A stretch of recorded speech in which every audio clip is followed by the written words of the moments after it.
The tables have turned. You are now on the end of your scamming career. This message from a phone scam vigilante. I just call it getting even. Who's found a way to shut down scammers' phones by calling them back. A lot. So every minute, 1,560 phone calls go out to the same phone number.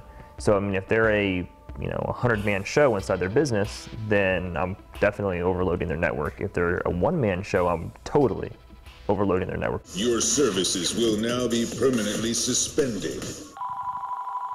Most of us get the type of calls IT expert Hunter Giambra is fighting against. Robocalls. Regularly. One a day? A week, I would say 7 to 8. At least 3 to 4 a day. Yeah. And it's frustrating. That frustration inspired him to design his rapid-fire calling software. I tried it out on myself after I built the software out, and I got a Spectrum voice over IP service in, and after I called myself, probably within the first 45 seconds, I completely fried my entire phone system. Now he's collecting numbers from the public on his website. I've reported a number to you. Mm-hmm. It's now added to your database. Correct. And you are going to get even. Correct. What happens? They put the spam number in there, they put the type of scam, and they can put their email address. Once that number's been submitted in there, I get an email. I can start doing my research on it for a little bit, find out if it's a verified phone number as a scammer or a spoof caller, and go from there. He's got 100,000 numbers in his database and says he's fried more than 30,000 phones. We wondered if this was legal. Has anyone told you, Hunter, you shouldn't be doing this? I actually got in touch with the FCC, and they actually said there's a gray area for it. As long as I'm not doing it to businesses within the US that are legitimate, there's really no law against it. The FCC is trying to keep up with the robocall problem. They recently changed the rules so phone companies can block robocalls that appear fraudulent.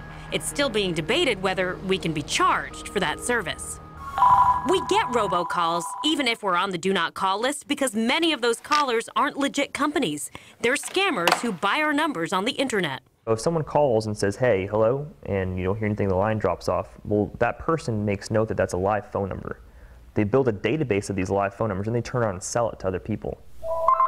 And we're more inclined to answer when they look familiar.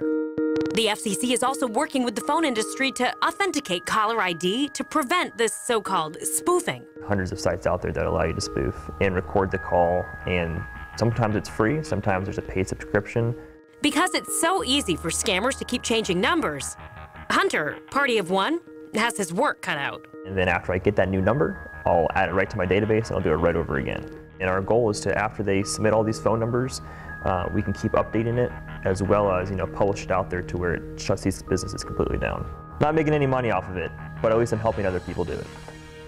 Revenge. Yes, revenge. This message brought to you by the American people and I said don't call.me. Sorbani Banerjee, Fox 13 News. Now, Hunter is currently applying for grants for those trying to come up with a robocall solution to help fund his effort. Until then, he's going to be collecting numbers on his website. And again, that website is I said do not call me. I said do not call me.